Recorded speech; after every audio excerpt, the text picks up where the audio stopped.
Kita harus tahu pengertian dari analgesia ya. Jadi analgesia itu ada artinya. An itu tidak, lalu analgesia itu sensasi terhadap nyeri. Jadi kalau digabung dia itu tidak sensasi terhadap nyeri. Jadi dia itu sebuah agen yang dimana dia bakal menghilangkan dari sensasi nyeri. Yang dimana fungsinya itu berguna untuk meredakan rasa nyeri kita ya. Langsung next.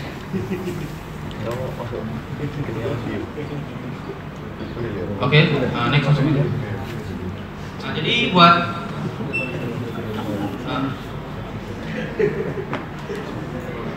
udah biarin ya. Buat inflamasi, jadi buat inflamasi dia itu ada memberi beberapa tanda ya. Jadi kayak kalor, rubor, tumor, dolor dan juga fungsiolesa. Jadi yang pertama kalor itu dia panas. Jadi ketika ada inflamasi itu akan menyaksikan panas. Sedangkan rubor itu kemerahan. Jadi ketika ada inflamasi dia akan memberikan tanda kemerahan. Kemerahan ini dikarenakan adanya pelebaran dari pembuluh darah. Jadi kalau kita pembuluh darah yang lebar, itu menyebabkan darahnya kan lebih banyak masuknya, sehingga itu akan menyebabkan warna merah gitu. Lalu buat tumor itu pembengkakan. Jadi kalau misalnya ada inflamasi, itu akan memicu adanya pelebaran dari atau pembesaran dari permeabilitas kapiler. Jadi antar sel-selnya itu sisi-sisinya makin melebar gitu, menyebabkan apa, cairan atau volume pada pembuluh darah itu bakal keluar ke jaringan, sehingga nanti ada akumulasi cairan atau volume di sebuah jaringan menyebabkan terjadinya sebuah bengkak gitu ya. Lalu dolor itu nyeri. Jadi ketika ada nyeri itu bisa disebabkan oleh beberapa hal, bisa gara-gara adanya penekanan. Dari kayak bengkak tadi itu menyebabkan penekanan pada lokalnya. Lalu juga ada ini ya, menyebabkan adanya mediator. Jadi ketika ada kerusakan pada jaringan atau pada sel, itu menyebabkan terjadinya pelepasan mediator inflamasi, sehingga itu akan merangsang sebuah rasa nyeri. Lalu ada fungsiolesa. Jadi ketika ada inflamasi, itu otomatis kan ada rasa nyeri, tumornya segala macam. Jadi fungsi yang harusnya itu berjalan itu bisa terganggu atau mungkin bisa hilang. Buat di sini kita fokusnya di nyerinya, di dolornya. Jadi buat nyeri itu sebenarnya itu proteksi ya. Jadi sebuah cara proteksi tubuh dalam menghadapi sebuah kerusakan jaringan. Nah, di mana inflamasi tadi yang merupakan dari aktivasi sistem imun manusia. Nah, jadi buat tahapan nyeri di sini ada beberapa ya. Ada transduksi, konduksi, transmisi, persepsi dan juga modulasi. Buat awal-awal itu transduksi. Jadi kalau misalnya kita jatuh gitu ya, jadi kan ada kerusakan pada sel. Ketika ada kerusakan sel, hal ini akan melepaskan dari mediator inflamasi.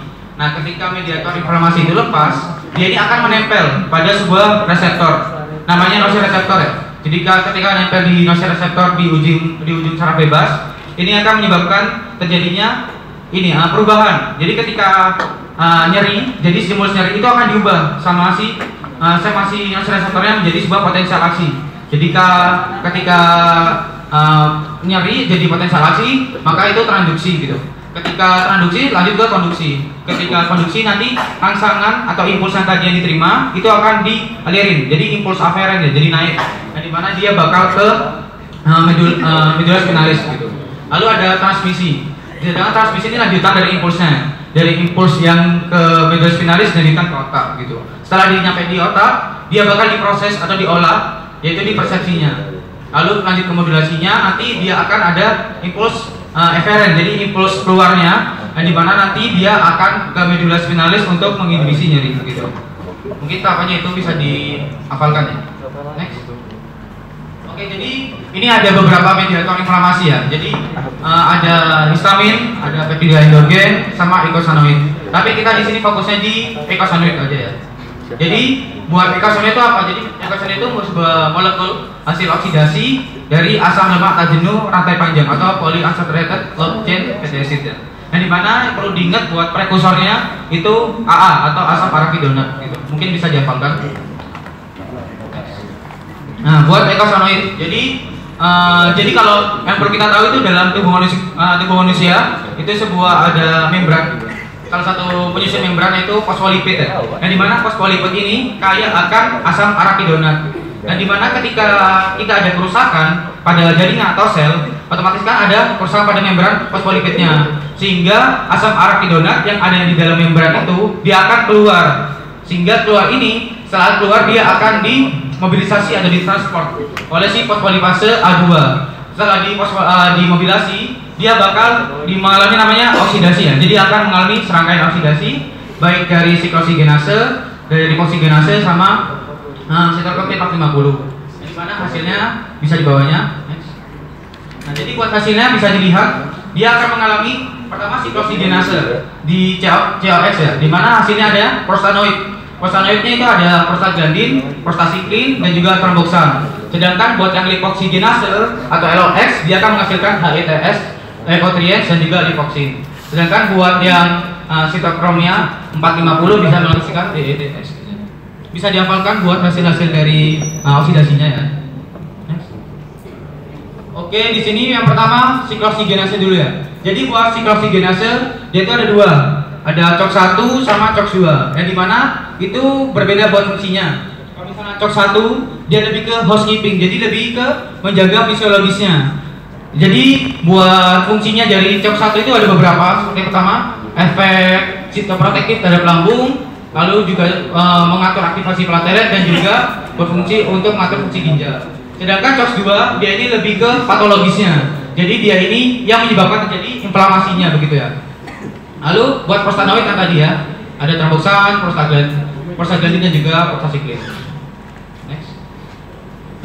Oke, ini buat prostanoidnya dibahas satu-satu. Jadi ada pertama prostaglandin ya.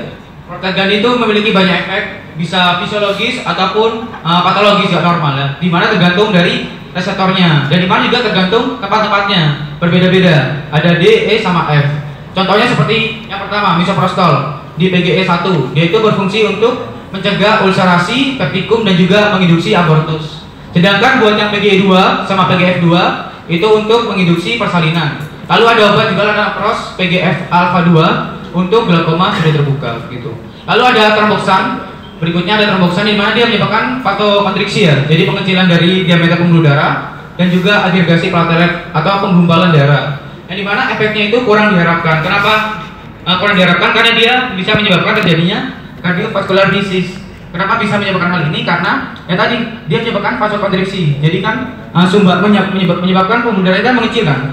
Ketika pembuluh darah mengecil, lalu juga ada agregasi platelet, berarti kan menggumpal. Otomatis kan pembuluh darahnya bakal tersumbat. Kalau pembuluh darah tersumbat bisa menyebabkan gejala cardiovascular disease, contohnya stroke ataupun atrial fibrilasi. Makanya efeknya itu bisa jelek atau negatif ke kardiovaskular gitu ya. Lalu prostasiklin ini kebalikannya. Dia menyebabkan vasodilator atau pembesaran diameter pembuluh darah, inhibisi agregasi platelet dan juga bisa untuk pengobatan hipertensi pulmoner. Nah, ini bisa kalian lihat buat ininya ya. Contohnya seperti PGE. Nah, contohnya seperti PGD2. Di sini contohnya seperti buat relaksasi otot halus.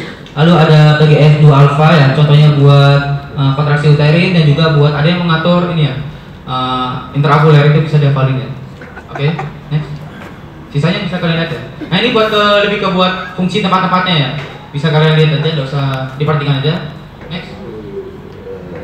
Buat berikutnya ada lipoksigenase. Jadi lipoksigenase buat enzim utamanya dia ada 5 LOX ya. Yang dimana produk utamanya itu adalah leukotrien. Lalu dari namanya sendiri kan leukotrien, berarti kan dia diproduksi oleh leukosit seperti eosinofil, makrofag, neutrofil, basofil dan lainnya, dan juga sel inflamatorik seperti sel endotel, sel dendrit sama sel emas gitu. Lalu kerjanya juga di leukosit, di otot polos, sel dendrit dan juga di beberapa lainnya gitu ya. Lalu dia sangat terkait dengan patologis dari asma, CFD dan juga kanker. Dan di mana leukotrien? Dia ini ada beberapa jenis ya. Ada A, B, C, D, E. Yang dimana dia itu kalau misalnya A, LP A4, yang dimana itu dia itu tidak stabil. Jadi kalau misalnya dia tidak stabil, dia itu akan dikonversi langsung menjadi LTB4 ataupun jadi citilin leukotrien. Yang dimana itu LTC4, D4 sama D4 gitu. Nah, langsung next. Oke, buat pertama LTB4 ya. Jadi dia merupakan faktor kemotasis dan aktivasi dari leukosit, yang dimana kerjanya fokus di leukosit. Jadi ini buat bedain dari LTB4 sama yang lainnya. Kalau misalnya LTB4 dia ini fokusnya di leukosit ya, sedangkan yang lainnya itu di luar leukosit gitu. Kalau misalnya LTC4, D4 sama E4, dia itu mengubah permeabilitas kapiler, terus berkonstriksi dan juga meningkatkan sekresi mukus ya. Jadi fungsinya dari LTC4, D4 sama E4 itu fokus di luar dari leukosit ya. Gitu. Buat tabelnya bisa kalian lihat, buat tempat-tempatnya juga. Lihat, nah ini buat tes penuh aja. Jadi buat CHOX 1 sama CHOX 2 dia itu ada perbedaan, dimana bedanya di spacing, stabilitas juga efektivitasnya. Dan dimana buat CHOX 1 sama CHOX 2 ini juga beda kemampuannya dalam mengolah dari sumber substrat. Jadi kalau misalnya contohnya pada fibroblast dan sel imun, si CHOX 2 ini dia itu punya kemampuan dalam menggunakan asam rekonat dari endogen. Sedangkan si CHOX 1 nggak bisa. Makanya si CHOX 1 itu akan menggunakan dari eksogen begitu. Lalu juga CHOX 2 itu merupakan isoform CHOX yang bersifat inducible yang diregulasi oleh faktor-faktor pertumbuhan dan sitokin yang berbeda seperti interleukin beta, IL-6 dan juga DNA, dan akan mengalami peningkatan ekspresi selama inflamasi. Gitu. Jadi buat bedanya CHOX 1 sama CHOX 2 tadi, ingat kalau CHOX 1 dia itu lebih ke fisiologis, sedangkan CHOX 2 ini lebih ke patologisnya, penyebab dari inflamasinya gitu ya. Oke, ini buat garis besarnya dari proses timulinary. Jadi yang pertama terjadi kerusakan jaringan. Terjadi kerusakan jaringan akan menyebabkan pelepasan tadi kan dari asam arakidonatnya. Ketika asam arakidonatnya melepas, otomatis dia akan dimobilisasi oleh fosfolipase A2. Setelah itu akan mengalami oksidasi oleh CHOX, siklooksidonase dan juga lipooksidonase, sehingga akan terbentuk mediator inflamasi yang tadi seperti prostaglandin, prostasiklin, terboxan gitu ya. Lalu akan mengalami inflamasi dan menimbulkan rasa nyeri gitu. Oke, next. Nah, buat obat analgesik ini ada beberapa macam. Di sini ada kortikosteroid, analgesik antipiretik, ada obat ACE atau anti-inflamasi non-steroid dan juga obat tirai. Yang dimana kita di sini kebanyakan mungkin bahas ACE sama NSAID. Yang dimana kerjanya itu ada dua, bisa di CHOX 1 sama CHOX 2 tadi. Yang dimana bisa selektif ataupun tidak selektif, sehingga dia mencegah terbentuknya prostanoid atau eicosanoid tadi ya. Makanya buat pemilihan obatnya buat CHOX 1 sama CHOX 2 itu ada selektif. Jadi ketika ada obat yang dimana itu mengikat CHOX 1 aja, dan CHOX 2 aja atau mengikat dua-duanya. Ketika kita mengikat CHOX 1 sama CHOX 2 kan, misalnya CHOX 1 terikat ya. Padahal kan CHOX 1 ini fungsinya fisiologis. Makanya kalau misalnya CHOX 1 terikat, otomatis fungsi fisiologis tadi bakal terganggu gitu. Mungkin next. Nah, ini buat kerjanya aja ya. Contohnya kalau misalnya kortikosteroid dia lebih menghambat fosfolipasenya. Lalu buat obat ACE sama aspirin dia menghambat di pembentukan dari CHOX 1 sama CHOX 2 nya sehingga tidak terbentuk prostanoid tadi. Dan juga buat colchicine dia menghambat dari pagositnya ya. Mungkin begitu aja sih. Next. Nah, ini buat daftar pustakanya. Mau ditanya lagi nggak? Kalau nggak ada, mungkin aku ada satu pertanyaan buat Pros 5. Bisa sebutin nggak prostanoid yang tadi itu apa aja? Hitung ya. 1, 2, 3. Ini berapa?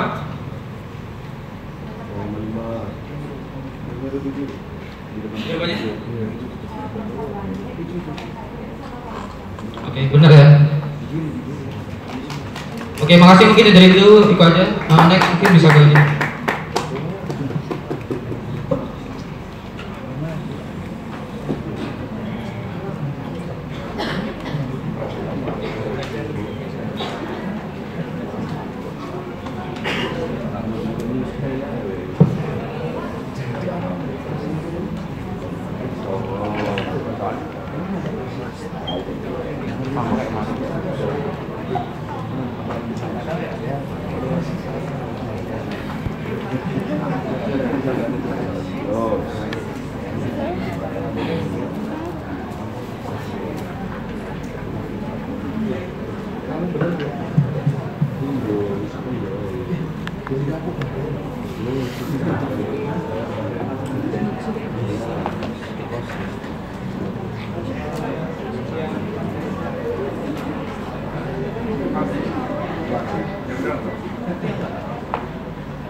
Oke, jadi kenalin aku Mbak Nisa. Di sini aku mau jelasin buat obat analgesik ya teman-teman. nanti bisa diperhatiin bakal ada angka tekanan beberapa. Next. Oke, jadi tadi untuk terminologinya udah dijelasin ya sama Sandi. Next. Oke, jadi di sini kita bakal belajar ya tentang analgesik opioid dan juga yang non opioid. Nah, di sini kalau yang non opioid dia dibagi lagi jadi 3, ada analgesik antipiretik dia untuk demam, kemudian ada AINS dia untuk inflamasi, dan juga yang terakhir ada obat viral untuk asam urat. Next. Oke, tadi kan kita udah bahas ya ada 2 yaitu opioid dan juga non opioid. Nah, kita bedain dulu. Nah, jadi untuk yang analgesik opioid dia itu untuk derajat nyeri yang sedang hingga berat. Nah, jadi ketika nyeri itu udah nggak bisa diatasin dengan analgesik yang non opioid, dia bakal dikasih analgesik yang opioid. Nah, terus kalau analgesik yang non opioid dia untuk derajat nyeri yang ringan sampai sedang. Nah, kemudian untuk yang analgesik opioid dia untuk nyeri neuropatik, sedangkan yang analgesik non opioid dia untuk nyeri yang somatis. Nah, jadi kalau yang nyeri neuropatik dia itu cenderung menjalar nih, jadi nyerinya lebih parah. Sedangkan kalau yang nyeri somatis dia itu ya menetap nyerinya cuma di situ aja, misal cuma di gigi aja ataupun cuma di sendi aja. Terus kalau yang analgesik opioid dia itu termasuk obat keras, jadi dia perlu resep dokter dan juga evaluasi karena dia bikin toleransi adiksi ya. Mungkin teman-teman udah pernah dengar juga tentang toleransi adiksi di semester 1 kemarin. Terus kalau yang analgesik non opioid dia nggak bikin adiksi maupun toleransi. Next.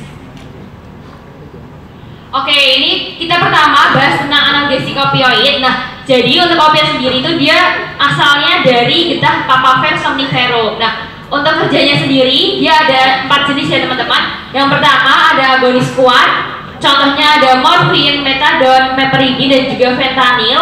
Lalu ada agonis lemah hingga sedang, ada kodein. Terus yang ketiga ada campuran agonis antagonis, ada pentazocin, sama yang terakhir yang antagonis, contohnya naloxone. Nah, jadi karena dia antagonis, dia jadi kerjanya itu berkebalikan sama agonis. Dia dijadikan sebagai antidotum ketika ada yang keracunan dari obat-obat agonis di atasnya. Jadi misal ada seseorang kanker nih, terus dia dikasih morfin karena udah nggak kuat dia overdosis nih, morfinnya diminum banyak. Nah, nanti dia dikasih antidotumnya yang naloxone itu. Terus untuk reseptornya di sini ada mu, kappa dan juga delta, nanti bisa dibaca. Diingat-ingat ya teman-teman, ini untuk antidotumnya itu naloxone. Oke, next.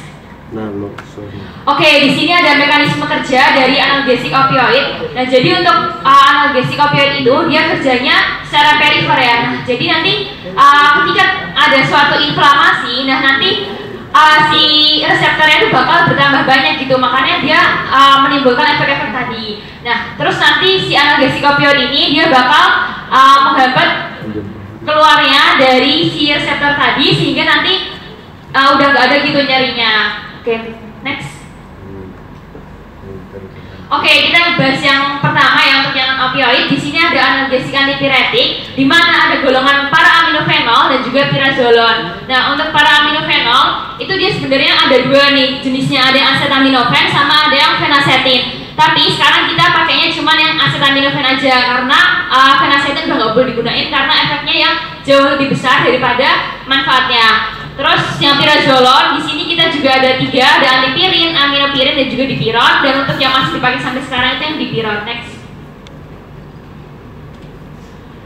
Oke, tadi untuk mekanisme kerja antipiretik. Nah, jadi pada intinya ketika kita demam itu sebenarnya respon fisiologis dari tubuh kita nih teman-teman. Jadi dia untuk melawan mikroba-mikroba yang masuk ke tubuh kita. Tapi karena demam itu dia itu kan bikin ketidaknyamanan ya, makanya diciptain obat antipiretik ini. Nah, jadi ketika demam itu PGE2 atau prostaglandin E2 itu dia bakal meningkat nih. Nah, nanti si antipiretik itu bakal menghambat langsung dari keluarnya PGE2 ataupun melalui penghambatan COX-1 maupun COX-2 yang udah dijelasin Mas Andi tadi. Next. Oke, kita bahas yang pertama. Di sini ada para-aminofenol. Untuk golongan yang masih dipakai itu dari acetaminophen. Nah, untuk farmakokinetiknya dia bakal diabsorpsi cepat dan sempurna melalui saluran cerna. Kemudian untuk farmakodinamiknya dia punya efek analgesik untuk nyeri ringan hingga sedang, kan dia maksudnya kan non-opioid.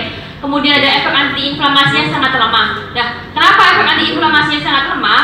Jadi si acetaminophen itu sebenarnya dia kerjanya bagus ketika kadar peroksidanya itu rendah gitu. Nah, sedangkan pada lokasi yang terkena inflamasi, dia kan bakal banyak nih leukositnya. Nah, si leukosit itu dia bakal menghasilkan peroksida. Nah, makanya di lokasi inflamasi dia peroksidanya tinggi, makanya kerjanya sangat lemah karena si acetaminophen itu pengennya kerja di suatu lokasi yang kadar peroksidanya rendah gitu. Terus dia juga punya efek antipiretik ya, tadi udah kita bahas, akan menurunkan suhu tubuh berdasarkan efek sentral yang menghambat pusat panas di hipotalamus. Nah, untuk indikasinya sendiri, jelas untuk antipiretik dan juga analgesik, kemudian untuk alerginya jarang terjadi. Nah, kemudian untuk dosis hepatotoksik itu di 10 gram ya, atau kalau mungkin pada anak itu pakai dosis 200 sampai 250 mg per kilogram berat badan. Nah, untuk antidotumnya ketika ada overdosis dia pakai N-asetilsistein. Nah, pada dosis toksik si acetaminophen itu dia bisa menyebabkan nekrosis hati nih, kan dia kan hepatotoksik ya. Terus juga bisa nekrosis tubulus renalis dan juga koma hipoglikemik. Untuk contohnya ada paracetamol. Next. Oke, kita lanjut ke yang kedua, ada pirazolon, dimana kita masih kita pakai adalah golongan dipiron. Untuk farmakokinetiknya, dia diabsorpsi dengan baik melalui saluran cerna. Untuk farmakodinamiknya sendiri, dia bisa untuk analgesik, antipiretik, dan juga antiinflamasi tapi lemah. Untuk indikasinya sendiri, dia untuk analgesik dan juga antipiretik. Kemudian untuk efek sampingnya, semua derivat dari pirazolon, dia bikin agranulositosis, anemia aplastik, trombositopeni, hemolisis, edem, perdarahan lambung, dan juga alergi. Untuk contohnya ada atalgin. Next. Oke, kita lanjut ke yang AINS ya, yang untuk inflamasi tadi. Nah, yaitu dibagi jadi dua, ada yang asam karboksila dan juga ada yang asam enolat. Nah, masing-masing dari asam karboksila dan juga asam enolat dia punya derivatnya masing-masing, akan kita bahas satu persatu. Next. Oke, tadi untuk mekanisme kerja antipiretiknya udah. Next. Oke, nah ini AINS berdasarkan selektivitasnya. Nah, jadi tadi kan COX itu ada COX-1 sama COX-2. Nah, sedangkan yang COX-1 dia fungsinya sebagai housekeeping nih, dia untuk menjaga kondisi fisiologis di tubuh kita. Nah, semisal yang paling sana, yang paling kiri, dia kan AINS COX non selektif ya. Jadi dia bisa tuh menghambat COX-1 sama COX-2. Akhirnya apa? Misal yang COX-1 tadi kan dia sitoprotektif lambung ya. Ketika teman-teman hambat COX-1-nya ya otomatis jadi gak ada yang menjaga lambung gitu, makanya bikin sakit lambung. Terus dia juga dikontraindikasikan untuk orang yang punya penyakit pada lambung. Oke, next. Oke, kita bahas ya. Yang pertama di sini ada. Oke, yang pertama ada derivat asam fenilasetat. Nah, dia diabsorpsi baik oleh saluran cerna, kemudian terikat kuat pada protein plasma dan juga diingat-ingat ya, dia diakumulasinya di cairan sinovial sehingga dia punya efek terapi yang lebih panjang. Kemudian untuk farmakodinamiknya, dia punya efek analgesik dan juga antiinflamasi. Kemudian untuk indikasinya, dia untuk analgesik, antiinflamasi, nyeri kanker, OA, dan juga rheumatoid arthritis. Untuk kontraindikasinya pada wanita hamil karena dia sifatnya toksik, nanti bakal aku jelasin di akhir kenapa rata-rata dari obat AINS itu nggak boleh buat wanita hamil. Kemudian untuk efek sampingnya bisa dari saluran cerna, kemudian pendarahan samar saluran cerna dan juga lupus peptikum tadi ya, ketika COX-1-nya terhambat. Contohnya ada diclofenac. Next. Oke, kemudian yang kedua ada derivat asam asetat indol. Oke, dia untuk farmakokinetiknya, dia absorpsinya per oral, terikat pada protein plasma sama yang kayak yang sebelumnya, kemudian ekspresinya melalui urin dan juga empedu. Nah, untuk farmakodinamiknya terdapat efek analgesik dan juga antiinflamasi. Kemudian untuk indikasinya ada analgesik, antiinflamasi, OA dan juga rheumatoid arthritis juga. Nah, ini untuk kontraindikasinya di derivat asam asetat indol, tolong dihafalin ya. Dia ada untuk anak-anak, wanita hamil, gangguan psikiatri, diingat-ingat nggak boleh dikasihin untuk gangguan psikiatri, dan juga pasien dengan penyakit lambung. Nah, terus tadi efek sampingnya itu berhubungan sama kontraindikasinya nih. Kenapa derivat asam asetat indol dia nggak boleh buat gangguan psikiatri? Karena dia bikin depresi dan juga halusinasi dan juga psikosis nih, kan makin parah ya nanti misal dikasihin ke gangguan psikiatri. Selain itu dia juga punya efek samping nyeri abdomen, perdarahan lambung, pankreatitis, agranulositosis dan juga anemia aplastik. Untuk contohnya ada indominasi dan juga surindak. Next. Oke, yang ketiga ada derivat dari asam salisilat, di mana dia untuk farmakokinetiknya dia cepat diserap oleh lambung dan juga duodenum, kemudian diabsorpsi cepat melalui kulit karena dia bisa digunain buat obat topikal, sama dia mudah menembus saluran darah otak. Nah, untuk farmakodinamiknya di sini ada beberapa. Yang pertama untuk analgesik, dia untuk nyeri ringan sampai sedang. jadi intinya kalau dia yang non opioid, teman-teman ingat-ingat aja dia buat nyeri yang ringan sampai sedang. Terus dia juga ada efek antipiretik untuk menurunin demam, ada antiinflamasi melalui penghambatan non selektif ya, jadi dia bisa menghambat COX-1 tapi juga bisa menghambat COX-2. Terus ada efek antiplatelet, dia bisa menghambat COX-1, kemudian tromboksin A2 tadi yang dijelasin, yang dia fungsinya untuk pemicu agregasi tidak terbentuk, makanya memperlancar aliran darah. Nah, terus indikasinya bisa untuk analgesik antipiretik, bisa rheumatoid arthritis, TIA, dan juga profilaksis angina. Nah, untuk kontraindikasinya pada wanita hamil, perdarahan, dan juga hemofili. Nah, kenapa dia nggak boleh buat orang pendarahan? Kan dia kan ada efek antiplatelet ketika dia pendarahan. Kamu kasih si aspirin ya contohnya, misal kamu kasih aspirin, dia malah makin nggak berhenti itu pendarahannya gitu. Terus untuk efek sampingnya ada gangguan lambung, pendarahan saluran cerna, muntah, vertigo, alergi, dan juga anemia. Untuk contohnya ada aspirin dan juga salsalate. Next. Oke, buat yang AINS yang keempat, kita ada dari derivat asam fenamat, di mana dia absorpsinya baik oleh saluran cerna, kemudian terikat sangat kuat oleh protein plasma. Untuk farmakodinamiknya dia untuk analgesik dan juga antiinflamasi. Untuk indikasinya masih sama ya tadi, cuma tambahannya dia bisa buat sakit gigi, sakit haid, dan juga sakit kepala. Terus kontraindikasinya untuk anak-anak yang umurnya kurang dari 14 tahun dan juga untuk wanita hamil. Nah, untuk efek sampingnya ada iritasi lambung, dispepsia, bronkokonstriksi, dan juga anemia hemolitik. Untuk contohnya ada asam mefenamat dan juga mekofenamat. Next. Oke, untuk yang kelima ada derivat dari asam propionat, di mana dia juga diabsorpsi cepat melalui lambung dan juga terikat pada protein plasma. Untuk ekskresinya sendiri dia melalui urin. Kemudian untuk farmakodinamiknya dia punya efek analgesi dan juga antiinflamasi. Kemudian untuk indikasinya masih sama ya, dia juga bisa untuk OA, kontraindikasinya pada wanita hamil dan menyusui. Nah, kemudian untuk efek sampingnya ada iritasi lambung, eritem, trombositopenia, dan juga ambliopia. Untuk contohnya ada ibuprofen, ketoprofen, flubiprofen, dan juga naproxen. Oke, kemudian untuk yang keenam ada derivat pirazolon, di mana dia sama juga absorpsinya baik melalui saluran cerna, lalu diekskresi melalui ginjal, dan dikeluarinnya ntar lewat urin. Terus untuk farmakodinamiknya dia punya efek analgesik, antipiretik, antiinflamasi, dan juga retensi NaCl. Untuk indikasinya sendiri dia untuk analgesik, antipiretik, antiinflamasi. Kemudian di sini dia juga bisa khususnya bisa buat tiroid akut atau asam urat dan juga untuk OA.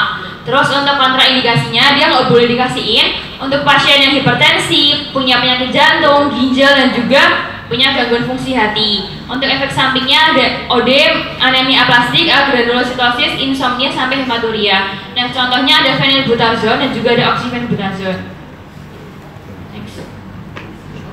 Oke, terus untuk AINS yang terakhir dia ada dari derivat oksikam, di mana dia absorpsinya cepat di lambung dan juga terikat pada protein plasma. Nah, efeknya sendiri dia ada untuk antiinflamasi. Kalau untuk indikasinya ada untuk antiinflamasi, OA, dan juga rheumatoid arthritis. Nah, dia nggak boleh dikasihin pada wanita hamil dan juga pasien dengan penyakit lambung. Untuk efek sampingnya sendiri dia ada pada gangguan saluran cerna, pusing, dan juga eritema. Untuk contohnya ada pada piroxicam dan juga meloxicam. Next. Oke, tadi ya kan ada kebanyakan OANS itu dia nggak boleh dikasihin pada ibu hamil gitu. Kenapa? Jadi kalau pada sirkulasi yang fetus dia ada namanya ductus arteriosus. Nah, harusnya si ductus arteriosus itu baru boleh menutup ketika anaknya udah dalam usia kehamilan yang cukup nih teman-teman, atau dia udah lahir gitu. Nah, ketika kita seorang janin masih di kandungan, plasentanya itu akan menghasilkan prostaglandin nih. Fungsinya apa?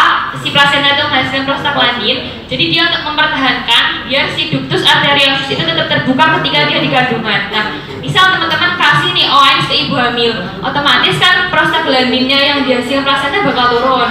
Nah, nanti si ductus arteriosus dia bakal nutup prematur nih waktu di dalam kandungan. Nah, itu bisa memungkinkan seorang bayi terjadi IUFD ataupun intrauterine fetal death. Next.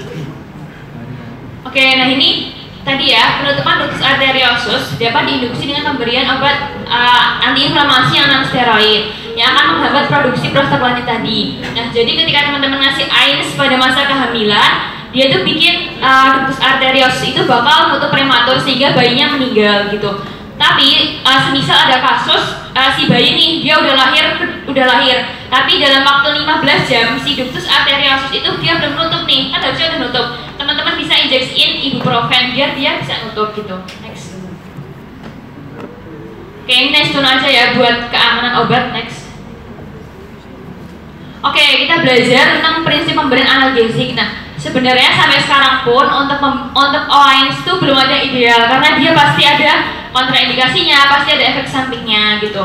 Nah, terus yang kedua, tidak adanya perbedaan efektivitas yang signifikan pada pemberian OAINS gitu. Sehingga kita perlu mempertimbangkan beberapa hal. Yang pertama, kita harus pertimbangkan waktu paruh dari OAINS-nya, kondisi pasien secara keseluruhan, dan juga perbedaan efek samping gitu. Terus kita nanti kalau udah jadi dokter itu kita harus paham nih tentang 4 OAINS. Yang pertama, ya waktu paruhnya panjang, jadi dia nggak harus minumnya kayak misal sehari sekali aja gitu. Terus waktu paruh pendek, berarti dia minumnya harus dengan frekuensi yang lebih sering dan juga jenis obat yang berbeda lainnya. Nah, terus pemberian analgesik itu kita mulai ya dari dosis terkecil dan juga ditingkatkan secara bertahap. Atau mungkin teman-teman udah pernah dengar ya istilah start low, go slow. Terus yang kelima, nah evaluasi terapi itu sangat penting untuk dilakukan. Nah, terus minimal 7 hari sebelum peningkatan dosis itu harus dipantau dulu ya ada efek sampingnya enggak. Jadi misal teman-teman hari ini ngasih paracetamol nih dengan dosis sekian, nah nanti teman-teman harus 7 hari ke depan kalian itu ada efek sampingnya enggak. Kalau nggak ada baru teman-teman boleh tingkatin. Terus yang ketujuh ada namanya dose pairing, di mana untuk pemberian opioid pada nyeri berat harus dikombinasikan dengan non opioid agar dosis opioidnya yang dibutuhkan lebih dikit gitu. Next. Oke, kita lanjut ya buat yang terakhir ada yang namanya obat pirai. Jadi dia itu sering dihubungi nih sama kadar serum asam urat yang tinggi. Nah, jadi asam urat itu adalah suatu hasil dari metabolisme purin di mana dia zatnya itu sulit larut gitu. Nah, terus pengobatan pirai dia itu untuk mengurangi serangan akut dan juga mencegah kambuhnya episode pirai dan juga batu urat. Nah, untuk farmakokinetik dari obat pirai dia akan diserap baik oleh saluran cerna, tapi dia ada beberapa efek sampingnya nih, ada reaksi kulit, demam, leukopenia dan juga pruritus. Lalu untuk indikasinya itu yang jelas yang pertama untuk penyakit tirai di mana nanti dia akan menghambat pembentukan kristal asam urat. Nah, di sini teman-teman perlu diperhatiin ya untuk obat tirai yang akut sama yang kronis. Nah, untuk yang akut yang paling sering kita pakai itu ada colchicine dan juga yang kronis ada allopurinol. Nah, obat tirai akut itu dikasih ketika serangan goutnya seseorang itu maksimal kurang dari 12 jam nih. Misal nanti ada soal nih seorang ibu X mengalami serangan gout 10 jam yang lalu, berarti dikasihnya yang mana? Ya benar, colchicine ya, dihafalin ya buat itu. Jadi batasnya 12 jam, kalau dia di bawah 12 jam masih masuk akut kan dikasihnya colchicine. Next. Oke, ini tadi ya karena dia hasil metabolisme dari purin, jadi kita harus belajar gimana sih sebenarnya purin itu metabolismenya. Yang pertama, nah purin itu nanti dia bakal diubah menjadi hiposantin. Nah, hiposantin ini dia akan berubah menjadi santin yang dibantu oleh santin oksidase. Nah, si allopurinol ini kerjanya dengan menghambat santin oksidase, jadi nggak bakal si hiposantin ini berubah jadi santin. Terus nanti dari santin akan berubah jadi asam urat, lalu akan mengalami kristalisasi di jaringan. Kemudian dari jaringan tuh dia bisa nih diekspresiin melalui ginjal dengan menggunakan perbenesin. Terus nanti dia akan difagositosis. Nah, untuk proses fagositosis ini bisa dihambat oleh colchicine dan juga ketika fagositosis tetap berjalan dia bakal ada peradangan dan juga kerusakan jaringan. Next.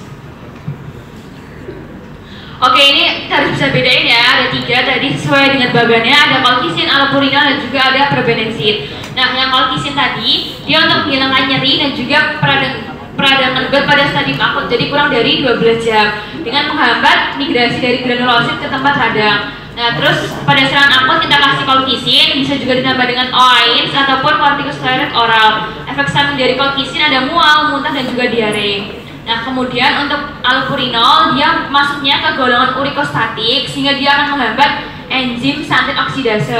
Kemudian untuk allopurinol masa paruhnya pendek, kemudian untuk efek sampingnya ada reaksi kulit kemerahan dan juga pruritus.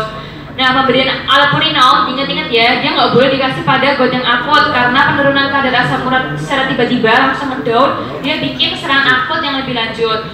Nah, kemudian untuk probenesin dia masuknya ke urikosurik, di mana dia akan menghambat reabsorpsi di tubular asam urat sehingga asam uratnya tadi bisa dikeluarin lewat urin gitu. Nah, efek samping dari obat urikosurik ataupun probenesin dia bikin pembentukan batu asam urat pada ginjal dan juga ureter. Next. Oke, udah selesai. Mungkin aku mau tambah plus 5. Mau angkat tangan dulu atau pertanyaannya dulu? Oke. Bisa tolong sebutin 3 obat yang COX non selektif. Jadi yang ada di tabel. Oke, aku hitung ya. 1, 2, 3.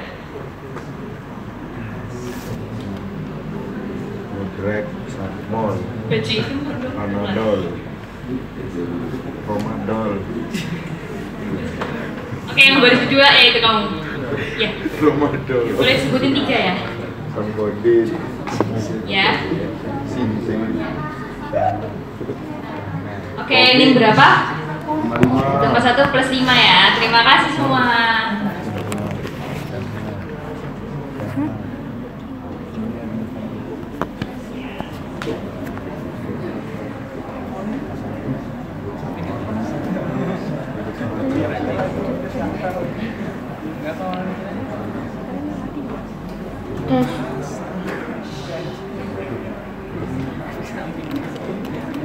Izin sambil duduk ya teman-teman, lagi kurang lebih.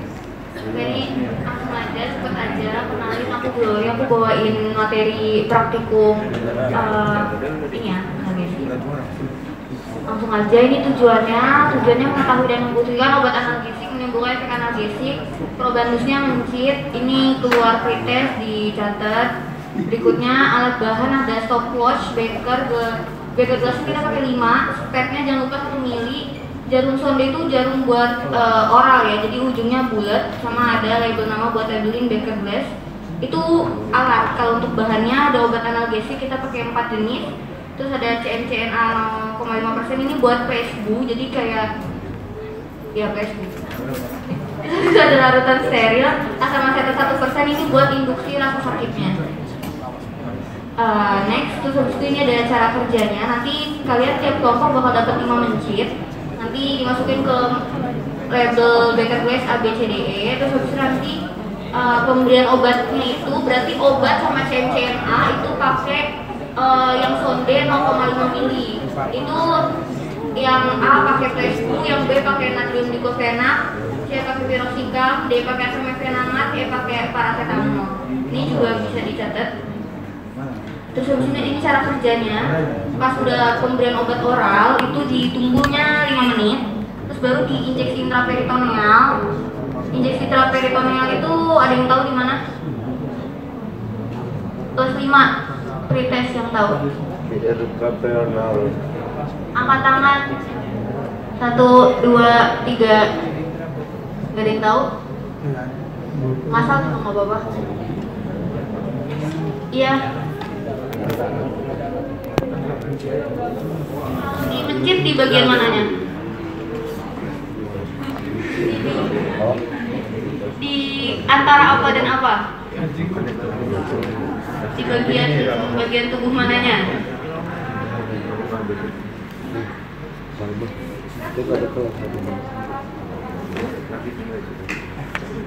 Kurang tepat ya, di selangkangan ya, lebih di selangkangan, di bawah perut itu ada intraperitoneal. Nanti kalau misalnya ditusuk di situ rasanya kayak tusuk kertas gitu ya, tapi nggak apa-apa. Ini berapa tadi? 60. Oke, terus habis itu udah diinjeksi pakai larutan steril sama asetat 1%, 0,1 mili. Ini diperhatikan ya, jangan kelebihan, nanti mencitnya biasanya mati karena overdosis asam asetatnya. Sama kita nggak nyediain mencit banyak-banyak, jadi kalau mencit kelompok kalian banyak matinya nggak diganti ya. Terus dicatat jumlah gram mencitnya, catatnya tiap 5 menit selama 1 jam. Ini nanti menyesuaikan lagi praktikumnya berapa jam. Itu hitung pasien daya analgetik. Ini kita belajar ngitung dosis obatnya dulu. Ini untuk dosis obatnya, jadi diberikan sesuai berat mencitnya sebenarnya. Jadi berat mencit dalam gram dibagi 1000 dikali dosis obatnya. Terus misalnya kita mau pakai obat acetaminophen, nanti di takaran dibungkus obatnya tuh biasanya udah ada takaran per KGBB-nya, terus nanti kita baru hitung aja 20 gram itu berat mencit pada umumnya, dibagi 1000 dikali 10 mg. Ini keluar pretest juga ngitung-ngitung, jadi boleh dicatat. Terus ini untuk hitung volume pemberian cairan. Jadi obat yang tadi kan bentuknya serbuk ya, bentuknya tablet. Itu nanti bakal digerusin sama atlet buat dijadiin cairan, tapi kalian tetap harus tahu cara ngitung volumenya. Itu jadi dari kita misalnya mencit standar bobotnya 20 gram. Terus nanti kalau misalnya kalau ujian atau pretest gitu-gitu, biasanya kita tetap pakai di soal beratnya 20 gram ya. Terus di setengah kali volume max per oral itu 1 mili, itu konstan, nggak berubah. Jadi 0,5 mili konstan, kita tinggal kalikan sama misalnya nanti berat yang ditanyakan gitu, if-nya. Misalnya nanti aku if suka-suka aku misalnya mau bikin kalau berat mencitnya 30 berapa gitu, nanti di per 20 kali 0,5, udah gitu doang. Nah ini untuk daya persen analgetiknya, jadi itu 100 dikurang P per K kali 100. P itu jumlah kumulatif berat mencit yang diberi analgetik. Kalau K itu yang diberi CMCN atau placebo. Jadi kalian membandingkan, nanti bagi tugas aja, ada yang ngeliatin mencit A, mencit B, mencit C, D sama E gitu. Terus nanti baru di table baru buat dihitung persen-persen dayanya dengan dibandingkan ke placebo-nya. Ini kalau kalian mau lihat contoh berat mencit kayak gimana, bisa ditonton sebelum praktikum biar ngerti. Terus interpretasi hasil, ini tabelnya boleh tolong di print. Satu tutor minimal ada megang 1 pas praktikum ya. Sama ini kan sebenarnya juga masuk BRK, jadi nanti bisa di print. Linknya aku kasih di notes PPT ya, jadi bisa di download. Itu nanti misalnya yang ini kelihatan nggak ya? Oh kelihatan ya. Itu misalnya 0 sampai 5 ini maksudnya 5 menit pertama, ini 5 menit kedua, 5 menit ketiga dan seterusnya. Di sini kalian hitung jumlah geliatnya gitu. Ini nomor incidnya ya. Ini kumulatif geliatnya nanti di sini, nanti persen daya analgetiknya hitung di sini. Ini bisa di tabelnya digabung aja nanti. Ini nanti kita bandingin 5 tutor ya, jadi per sesi ya gitu. Jadi nanti kalian sharing hasilnya aja ke teman-temannya. Udah selesai. Terima kasih. Udah tadi jam 60. Oke, sebelum selesai kita lanjutkan. Oke, sebentar.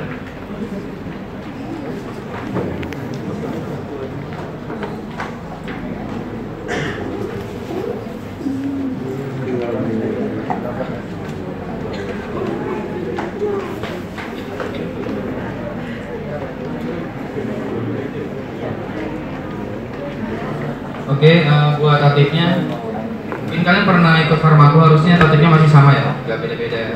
Ini buat jadwalnya bisa dilihat, aturan asistensi udah, pretest dilihat, praktikum, pakaian, postesnya, kakpaknya jangan lupa di presendela dan lain-lain, jangan lupa tulis nama lab, tanggal dan lain.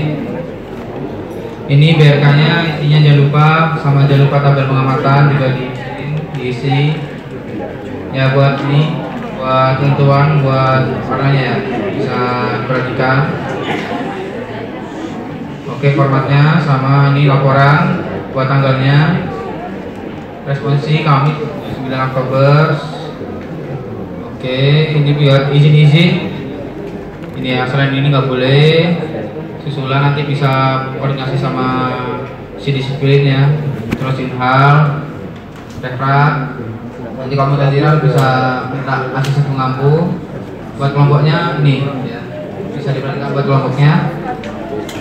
Kamu dulu boleh, nanti dibagi si PPT. Coba dulu boleh. Oke. Ya kalau udah ya peraturannya kalau misalnya mau konfirmasi bisa ke ini ya, kondisinya ya. Sama bisa nanti ke chat ya. Kalau ada pertanyaan PCP lewat ya. Oke, mungkin itu aja buat lanjutnya. Mau tambahin dikit ya, yang sering masih ditanya, masih apa? Kalau pretest nanti jangan lupa bawa name tag, terus juga kartu praktikumnya dibawa. Kartu praktikumnya diisinya sesuai dengan tabel yang ada ya. Jadi misalnya kotak pretest isi tanggal pretestnya sama nama asistennya.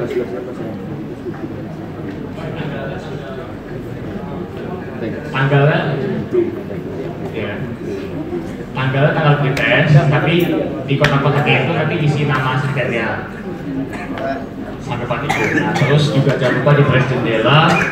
Kemudian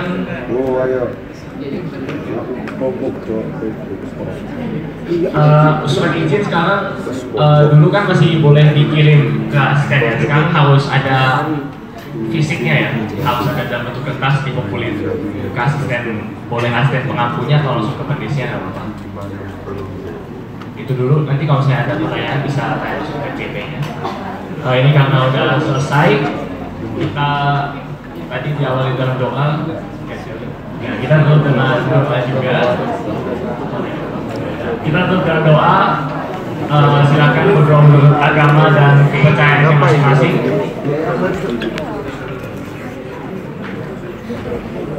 Amel bangun Amel, kita pulang. Oh iya. Doa sudah dicukupkan. Terima kasih teman-teman. Sampai jumpa pas tes ya.